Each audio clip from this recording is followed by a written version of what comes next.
So, are these official Apple iPhone cases really worth $50? I usually buy cheap third-party phone cases, but with the new iPhone 16 Pro, I really wanted to get a case that works with the camera control button. A quick Google search told me Apple's phone case is designed for the camera control button, so I said, what the heck? Let's give it a try and see if it's any better than the cases I usually buy for 20 bucks. My pro tip number one is that right now you can order these on Amazon and save around $10 compared to Apple's pricing.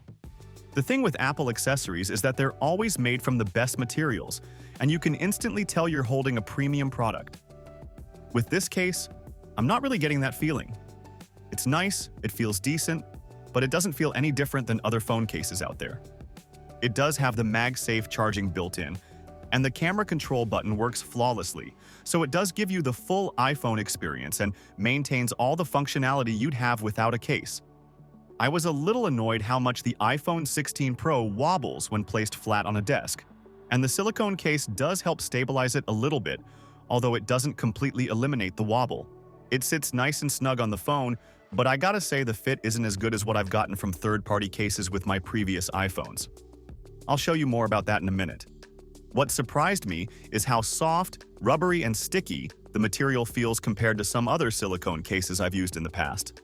It does improve the grip, and my phone definitely doesn't slip out of my pocket when I sit down like it does without a case. But the soft material also does show fingerprints easily and grabs onto all the dust and lint in my pockets pretty easily. Like you see, the wobble is smaller, and the edge of the case is elevated so you can safely place your phone on a table with the screen down. This is the kind of dust and specks that stick to the case, but maybe that just means that I need to vacuum more, who knows. But the funny thing is, I have an off-brand iPhone case which is also made out of silicone, but it's a lot harder and smoother, which makes it overall a lot cleaner. It's not as grippy, and some people might say it's too slippery, but personally I prefer the harder material. In case you're wondering, this one is for the iPhone 12 Pro, so the button layout is slightly different. It also sells for $17, so it's significantly cheaper, but somehow it's a lot sturdier and stronger than Apple's case.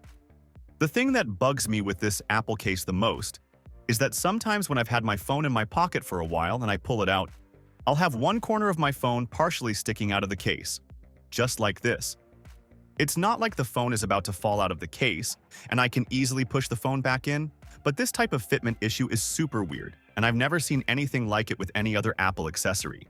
I'm not crazy active, my pockets aren't tight at all, but this still keeps happening. Curious if anyone else is having the same issue, or if I just got a bad unit. I think overall this case is just a little too soggy and they need to make it tighter. And that camera control button that was my main reason for buying this? Well, it works beautifully, but I've come to realize that I don't really like the camera control that much. Maybe it's just something I need to get used to, but I feel like it's easier and faster to control these things on the screen rather than be sliding a button on the side. So, would I buy it again? No, I would not. It's not like this is the most expensive phone case out there. There are plenty of cases that are $60, $90, even $100. But I was expecting it to be noticeably better than the $20 options out there, but that's not the case. I paid 40 bucks for it, so it's not a huge loss, but next time I'll be picking something else. I'll link a couple of options under this video. Let me know which one you prefer.